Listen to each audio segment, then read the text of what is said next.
That when we pick the squad, that everyone that's here is ready to play, and when I picked up that strain against Scotland, and I wasn't going to train Monday, Tuesday fully. The preparation time is so short in a 6-day turnaround that the guys made the decision to sit with this one out. So look, you want to play every game, especially in a World Cup, but hopefully I can pay back the squad with a good performance this week and next and beyond, hopefully. We had a look at it this morning. It's very early to look at things. Normally we wouldn't do that straight away, but with the short day 5-day turnaround this week, we felt we needed to sit down and talk about a few things, and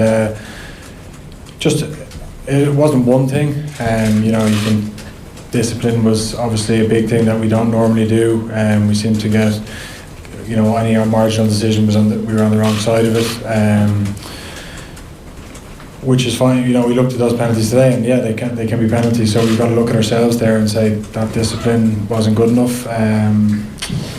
There was a lot of access points we gave them, and discipline being top of the list. We had them under pressure a few times and we let them out, and we didn't exit a couple of times as well as we should have. So there's lots of just like sort of one or two things in each department that added up, and when you give a very good team like Japan, they play brilliantly on the day. You got to give them a lot of credit as well.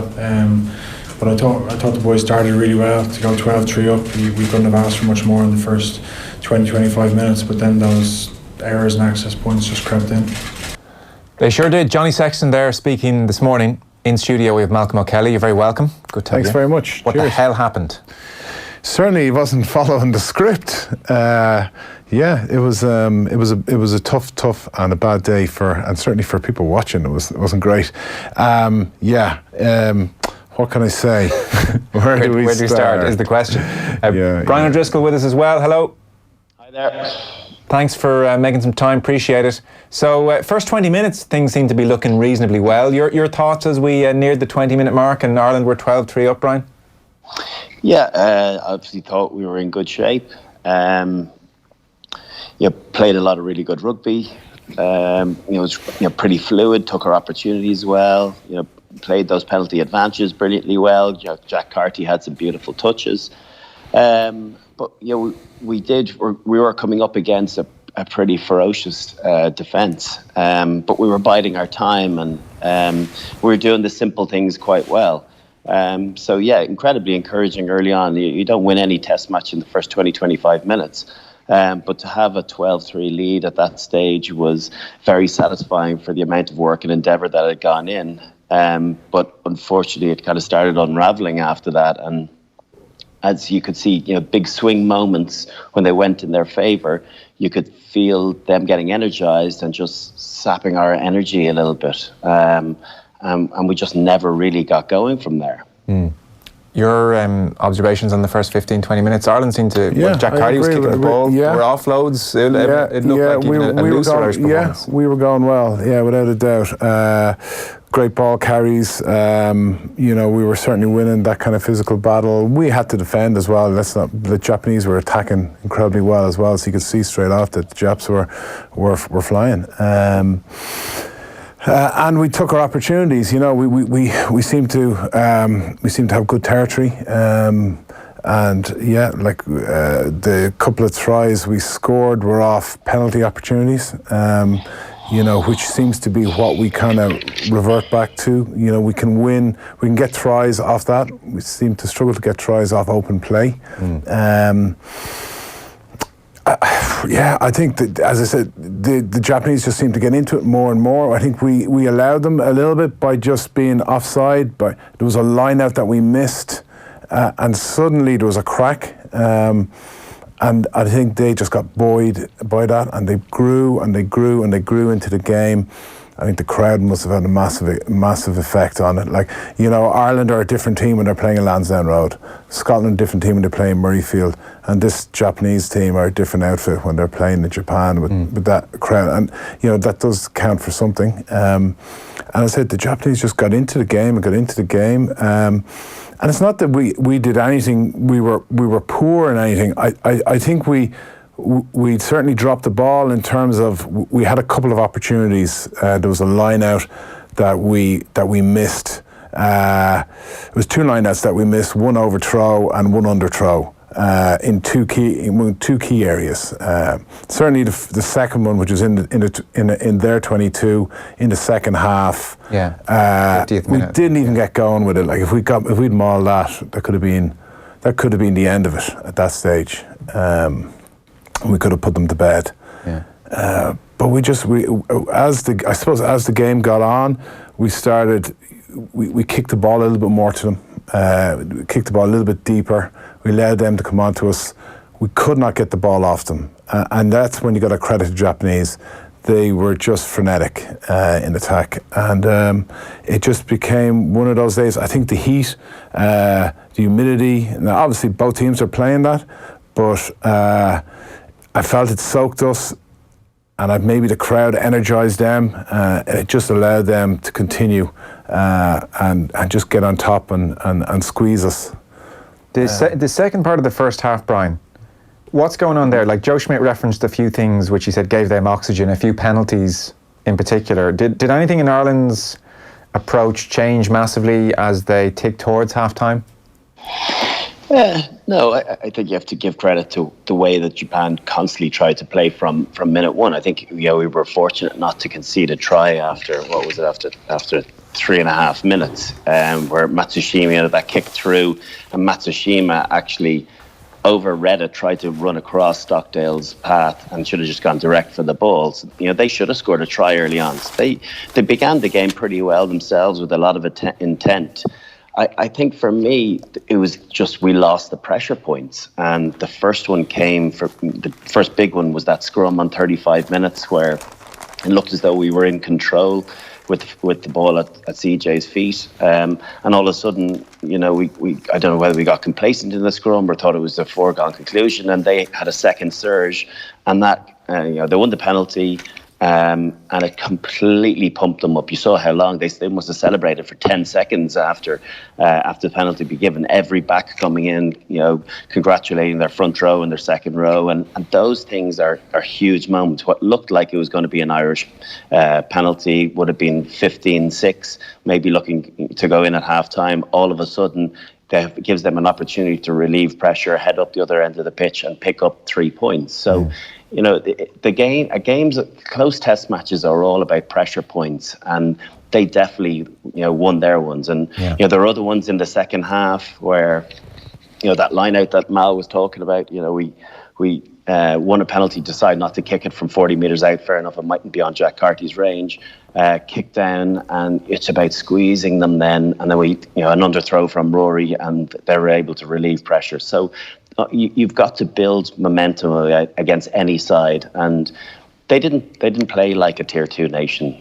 Let's be abundantly clear about that. They played as if they were able to compete with any tier 1 nation. The manner in which, the intensity which they brought. I was texting one or two of the lads. They said it was one of the most ferocious test matches they've ever been involved in. The collisions were huge. The speed and ball and play was energy sapping. Obviously, that humility. I agree with Mal. It looked as though we didn't deal with it as well as they did. We looked tired. Towards the end of that first half, guys that you would ordinarily anticipate having huge engines, the likes of James Ryan, he just looked tired when the camera shot to him. So there were all of these, micro moments within the bigger scheme of the game, and they seemed to be winning a lot of them. Another aspect that I thought we were excellent at in the Scotland game, which will have disappointed Joe, would have been our kick-off receipts. Every time we scored a try or we scored points, they kicked back, they seemed to win possession, or they were winning more of those 50-50s, whereas against Scotland, each time we scored a try, bang, collect, exit out of our 22 or out of our half, and then reset ourselves. So it's not, you can't specifically put your finger on one thing. This is where we went wrong. We came across a team that played better rugby than us on the day. Did we play well? No, but were we allowed play? Not at all. And the ferocity of their collisions was something that definitely shocked me, and I'm sure probably shocked some of those players. You wouldn't have expected it even from a home nation. I thought they weren't expecting it for 80 minutes, and that's what they delivered. Yeah. I appreciate what you're saying about the big moments. If there was a trend in the second half, it seemed to be that Ireland just kicked the ball to the Japanese backfield repeatedly. They looked aimless kicks in the sense that they were deep, but there was no chase. And Japan couldn't have designed better opponents in that respect. And then it was okay, over to you for the next 15, 20, 25 phases. And then Ireland seemed to get the ball back again, and another kick back to Japan to have another crack. And it looked just a bit aimless, and it was hard to figure out what the thought process was there, what the logic was, why that might have changed around half time. It was hard to make sense of it looking. Yeah, I don't think we really kicked on our terms. I think we kicked because we felt as though we had to. And that's one thing that you would associate with this Irish team, their ability to be able to manipulate the backfield to decide when they wanted to kick. And if it means playing another 3 or 4 phases, well, so be it, until you pull the numbers up and then you find some grass in the backfield. That didn't seem to be the case. They almost were flustered into making kicks, and the quality of the kicks were poor from different individuals. Some of them went straight down the throats of the back three, and we saw how fast Matsushima is, and the other back 3 players had serious wheels every time they got the ball. They had us in trouble. So yeah, that aimless kicking was definitely an issue, because when we did have possession, we were finding it really hard to get any go forward. So when you rely on your kick game to get the ball back and you kick poorly, well, you're completely playing into the opposition's hands by offering them free possession, and not even. We very rarely challenged in the air, or at least we got very little of our 50-50 efforts back ourselves. So, all of those different aspects began to add up to an ineffectual performance. Brian made the point there, Mal, that one of the reasons they might have kicked badly is that when they were in possession, they found it hard to go forward. Yeah. Why? Yeah. Well, they were losing the collision. And this Japanese team not 3, 4, 5 kilos lighter on average? Well, they certainly the stats suggest, as we always seem to going back to the stats, But Ireland are a predictable side when they go forward, and we have become a team with plan A. We have a plan A. We go right through a team, and that's and we have to beat them. And we stick to a conservative play and a conservative plan. And it's certainly a complete reality check today, that there are not even a tier 1 nation, what we call a tier 1 nation, a tier 2 nation can deal with that, and we don't seem to have a plan to deal with it. The thing is that it feels like we've been saying that for a bit too long now. Shane Horgan today, we were reviewing the papers, and just one line he had stuck out. He talks initially about Ireland at ruck time defensively, which I'll come back to in a second, but he said then when Ireland got the ball, it was predictably released to one-off runners in a pod formation, none of whom looked like they would have any penetration, especially against the Japanese defensive line that made a point of tackling low. It was either that from Ireland or a cutback ball between the first and second receivers, which showed all the subtlety of a schoolboy team and was as easy to read as a children's picture book. Exactly, yeah. So he's not overstating things there. We were that predictable. Our one-off runners, our one-off runners are just so predictable, even really close to the ruck. James Ryan's lines are so tight that it just slows the game down, and then the next one then is even slower. Then we're picking and jamming. Definitely into 22, without a doubt. That seems to be our only way to get over the line. So other teams can prepare for that, safe in the knowledge. I don't see why we can't just pass. Lose the prescriptive play, pass each other. We're seasoned internationals, and just play, and let's run a line off each other. It just seems like I know as a second row when I was playing, and there's lots of rowers like Nathan Hines, these guys who take contact, and because you're big and strong, you can always find an offload. There's an offload there somewhere. And we are constantly just looking for the deck, dying on the ball, and it's as if we're playing in the rain, and we're playing in Ireland, and we're playing into a wind, and we did not play the conditions today. Yeah. The conditions today required that we get that ball out somehow, get it wide, get it out into where there's space, and just run with it, and just see what happens, and play with a small bit of ambition. And if we lose by playing ambitiously, then so be it. But we will not win. We will not beat a New Zealand, which it could be now, or South Africa, or in that form, we will come out second best. Like, Brian, that's the nub of the problem here, isn't it? Yeah, like I think just to add to that as well, I think, Japan ended up defending like we defended against Scotland. They weren't considering drifting at any stage, and when you're going man up, it gives you an edge on being a collision winner, because you're not thinking about tackling side on. You're thinking about hitting front up, and they managed to make way more of those impacts. Again, one of the players mentioned they actually were an awful lot bigger than they had anticipated, or that you might have seen in previous games. They were some big ball carriers, but I don't know why we didn't go back to the kick pass that we had a lot of success with in the first half. That's the perfect play to go to when, as you're out half, to try and suck the defence up. It doesn't always have to be straight, from him to the wing. You throw a dummy switch, or throw it one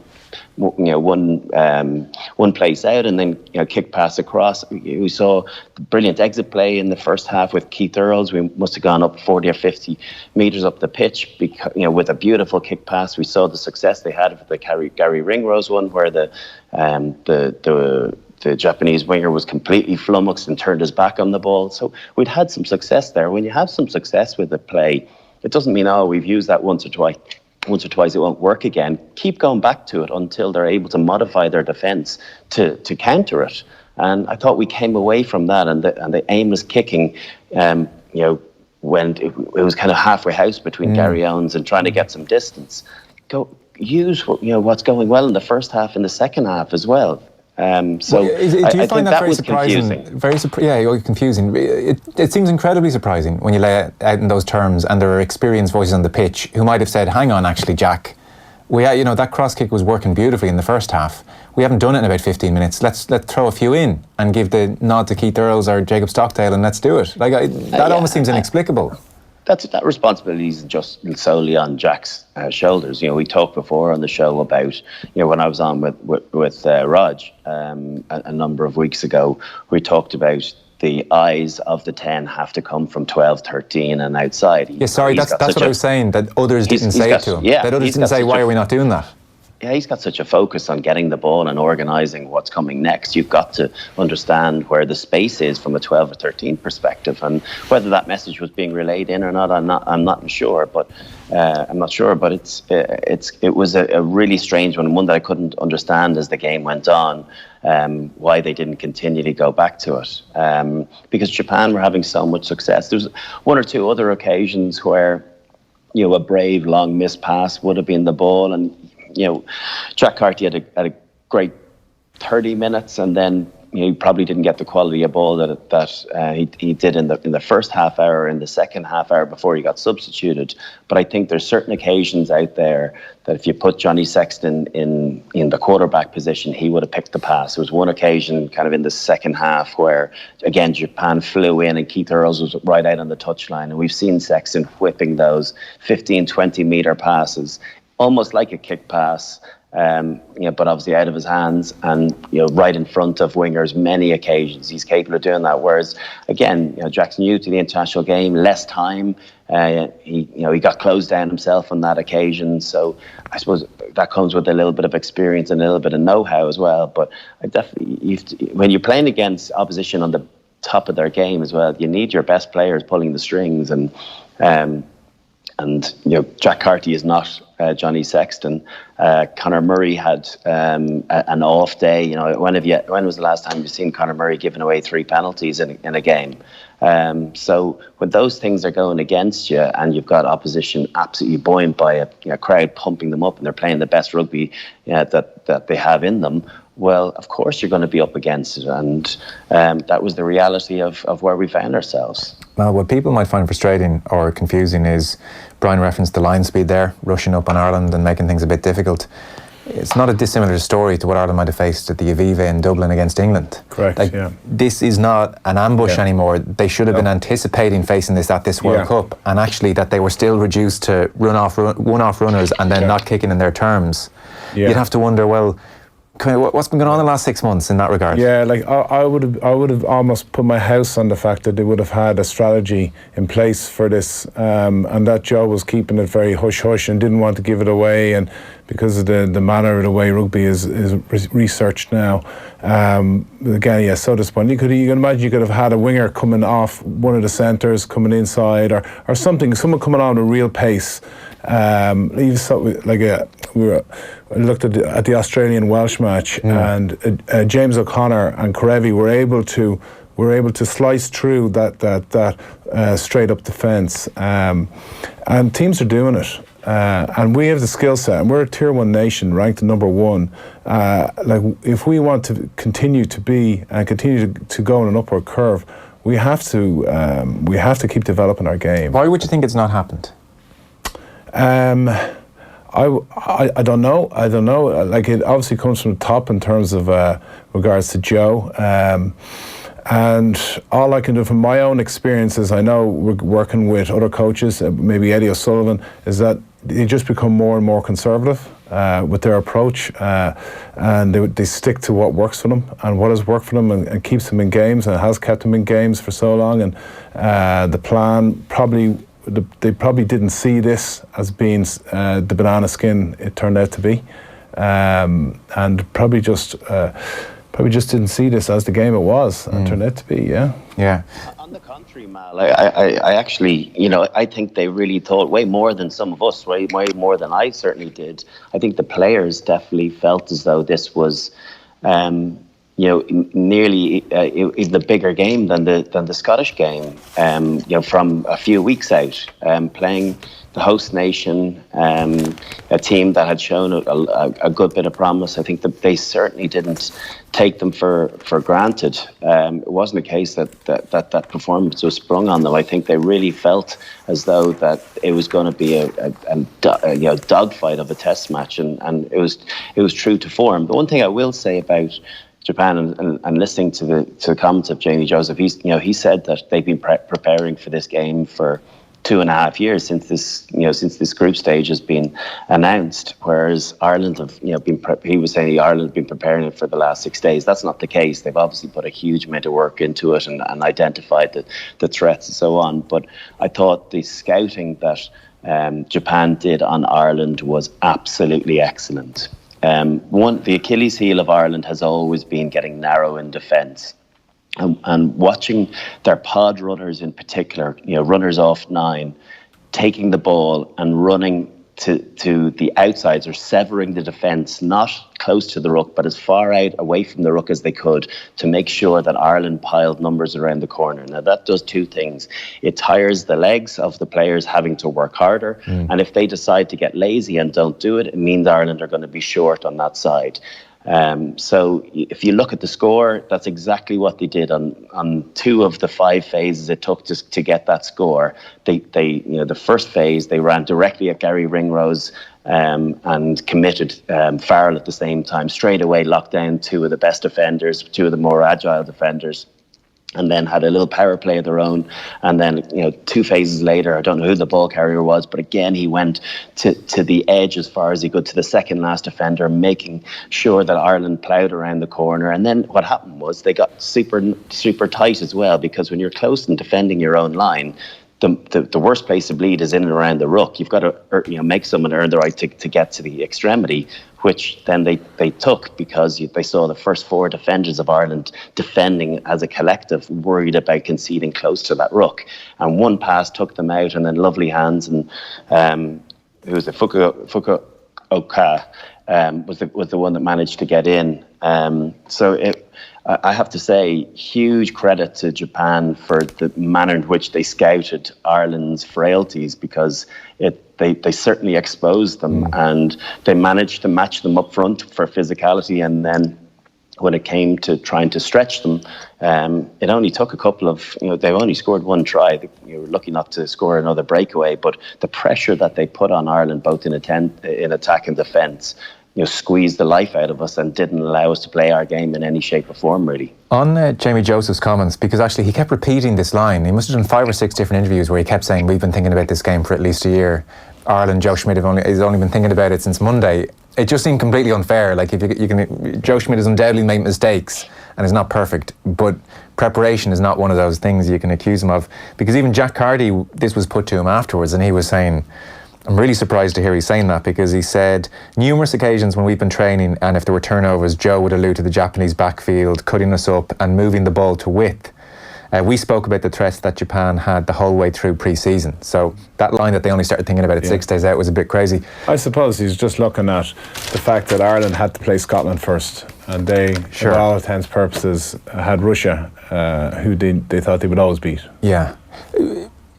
Japan looked like they were just better passers than Ireland. Would you agree with that? Just in terms of basic skill level, we're talking a tier 1, tier 2 nation. Their passing, their hands, their speed of pass, it actually just looked better. I think they're a very, very talented team. I wouldn't put their skill set above ours. I'd say that we didn't use the skill set we have.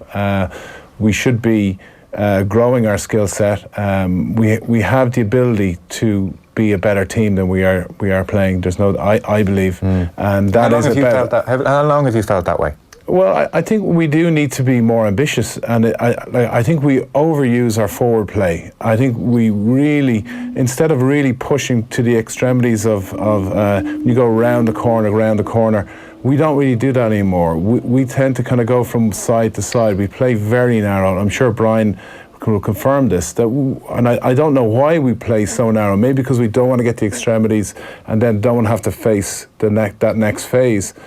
But it just seems so predictable, and it does need a small change. It needs something to threaten defences now. Teams are just reading us so easily now, and what worked a year ago, teams know that. Teams know what we do now. We have to do more.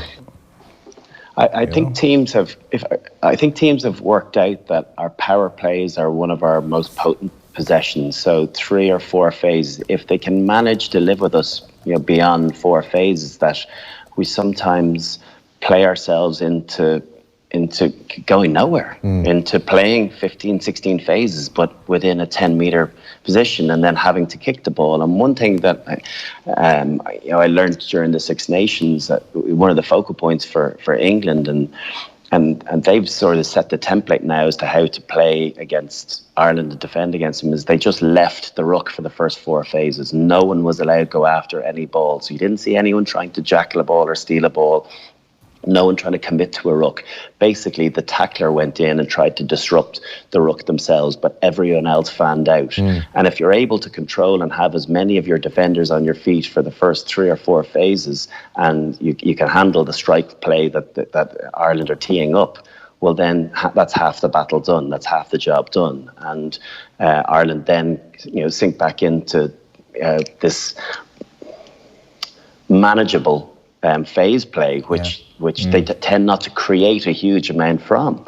So it reminded me of Ireland versus Argentina in Australia. Do you remember that pattern play we played, Brian, where we went from one side of the ruck to the other side of the ruck, and we got absolutely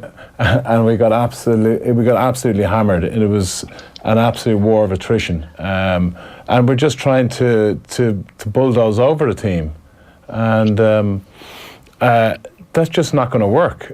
Like, we have to see ourselves as better players and as a better team and smarter team than that.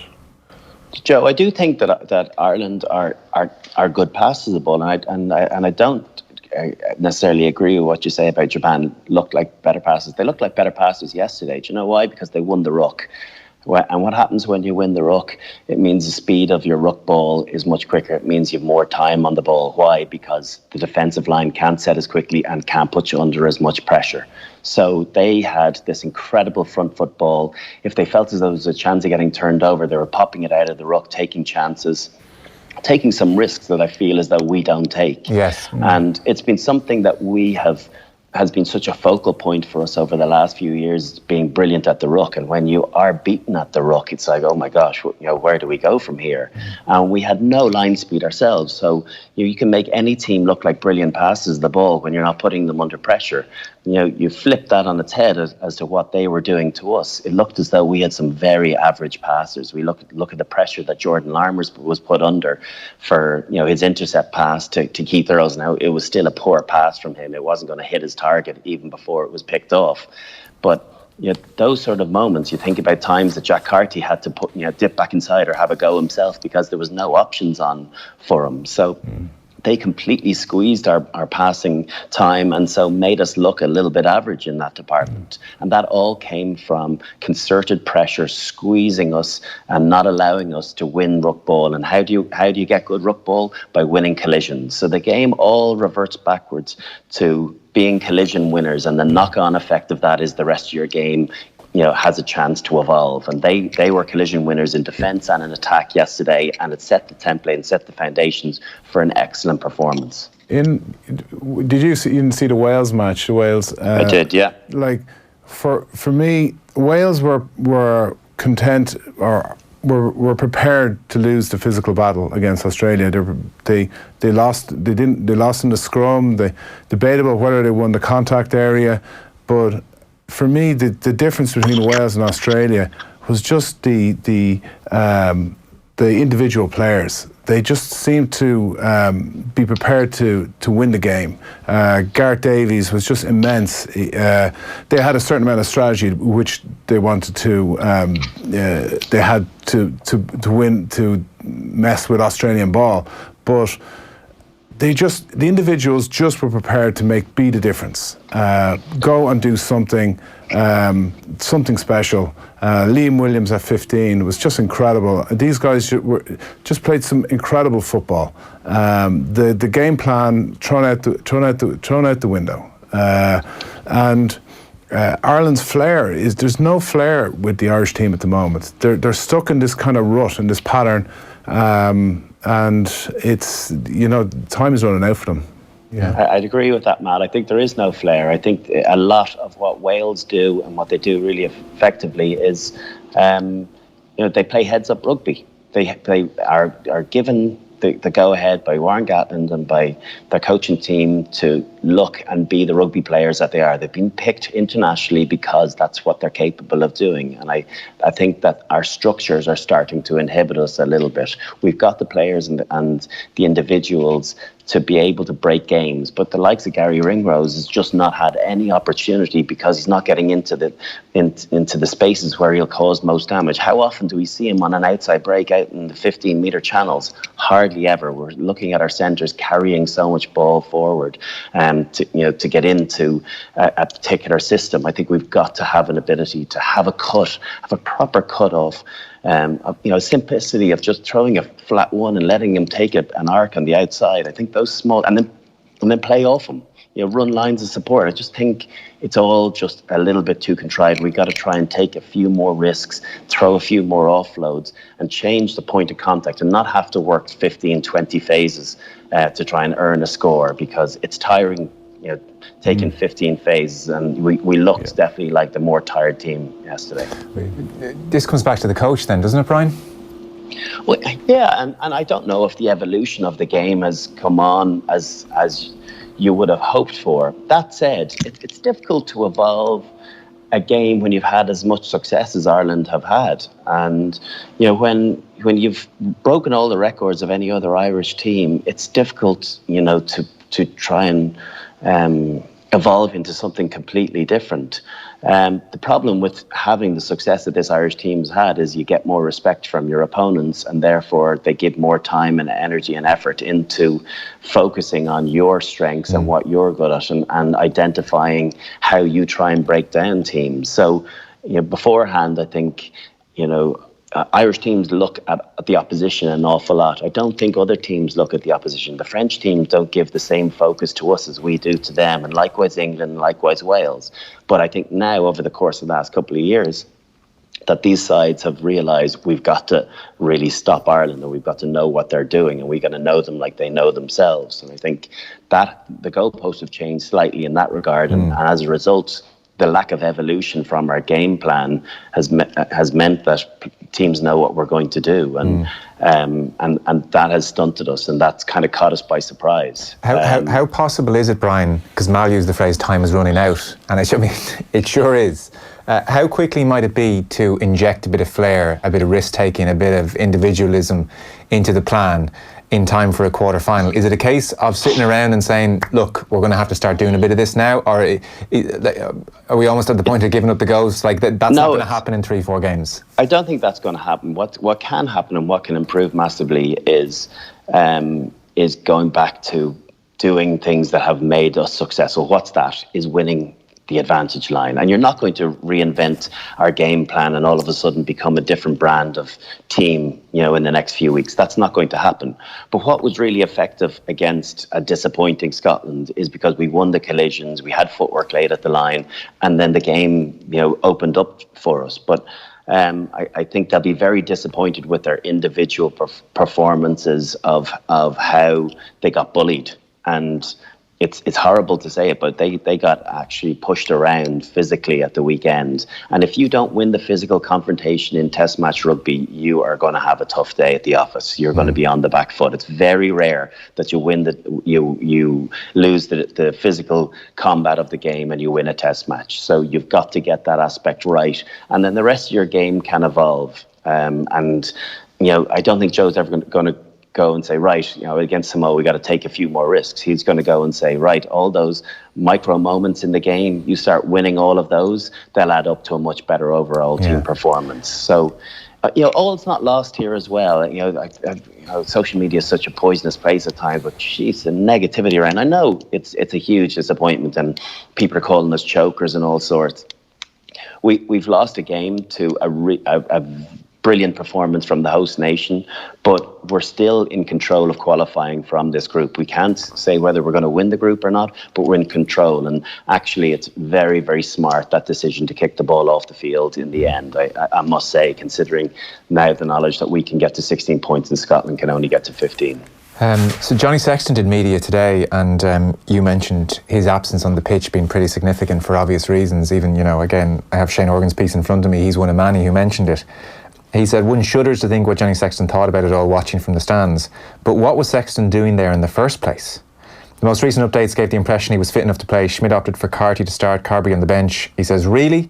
We're getting to the stage now when bulletins on the first choice fly half's health should be treated with the same scepticism that greeted those issued by the Kremlin about alien Russian premiers during the Cold War. Like, if Johnny Sexton was fit to play, and if the team fully anticipated Japan being as good as Japan proved to be, Johnny Sexton had to play, surely. And the fact that he didn't would make you wonder about the state of his fitness and how much they're having to wrap him up in cotton wool. We talk about 2018. One of the great things to say about 2018 is that Sexton and Murray had a great run together, and that has not happened in 2019. So there's a massive question mark now over Sexton, who Ireland really needed to be at full throttle to do anything in this World Cup, Brian. Yeah, I hope Joe didn't, cut his nose off despite his face talking. Even Johnny Sexton has to train on a Tuesday, or on the equivalent of a Test match week if he wants to get in. I think there's different rules for him, and if he was going to be able to train on Thursday or Friday and be fit for a Saturday, you have to make that. You have to make that allowance for a player of his caliber that is as important to a team as he is to this Irish team. We're blue in the face talking about how integral he is to any success that Ireland have and will have in this world. Have had in the past and will have in this World Cup. And I would imagine if he was not.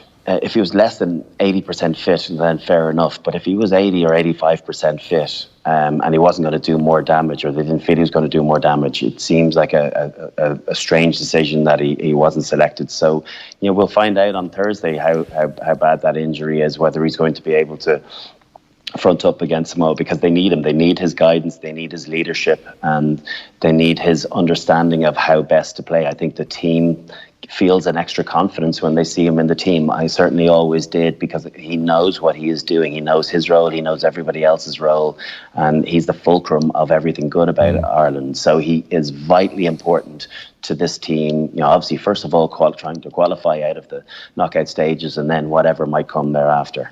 Yeah, it's hard for you two to comment because you don't have concrete information on how fit he is, Mal. But yeah, as Brian said, say he could have trained Thursday of the Test match week as opposed to the Tuesday. Surely you do play him, especially with Russia and Samoa to come. He can sit those two out then. Yeah. So I mean, again, you're looking at him in the stands yesterday and thinking, this was the game. It plays into what the Japanese were saying, that we didn't really respect what we were going up against, because if they're saying one thing, is Joe is saying, oh well, he's fit, but we're going to go with Jack because he's not quite right. So they're saying one thing or the other, you know. So like for me, I think they wrapped him up.